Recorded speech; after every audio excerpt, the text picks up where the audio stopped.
Istri Nabi Ibrahim, Sarah, tidak melahirkan, lalu Raja Mesir memberikan seorang pembantu dari Mesir yang dapat membantunya. Nabi Ibrahim telah menjadi tua, dan rambutnya memutih di mana beliau menggunakan usianya hanya untuk berdakwah di jalan Allah Subhanahu wa Ta'ala.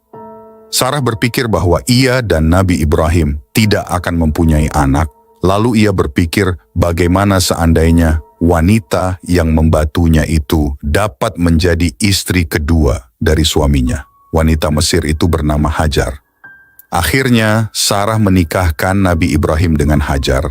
Kemudian Hajar melahirkan anaknya yang pertama, yang dinamakan oleh ayahnya dengan nama Ismail.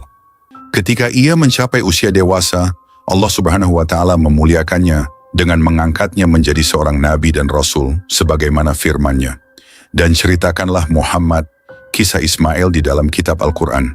Dia benar-benar seorang yang benar janjinya. Dengan pengangkatannya sebagai nabi, Ismail semakin gigih dalam menyeru manusia agar menyembah Allah Subhanahu wa Ta'ala.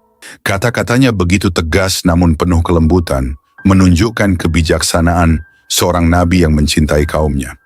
Setelah Nabi Ismail alaihissalam wafat, ajaran tauhid yang telah ia sampaikan kepada kaumnya masih terjaga selama beberapa generasi. Namun seiring berjalannya waktu, ikatan masyarakat dengan ajaran tauhid mulai pudar.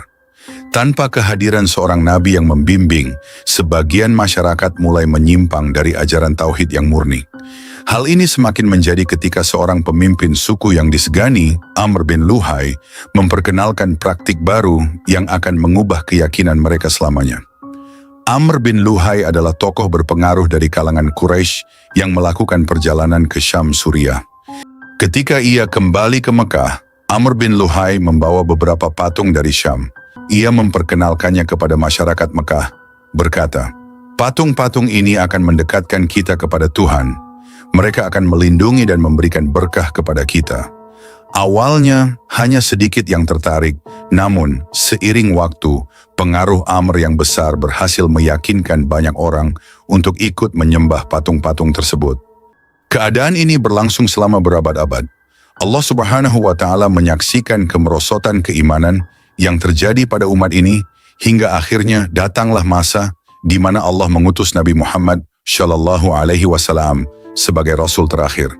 Rasulullah Shallallahu Alaihi Wasallam membawa kembali cahaya iman, menyapu bersih segala bentuk syirik dan penyembahan berhala. Ia mengajak masyarakat kembali kepada Allah Subhanahu wa Ta'ala yang Maha Esa, serta menyucikan Ka'bah sebagai tempat ibadah yang murni bagi umat Islam.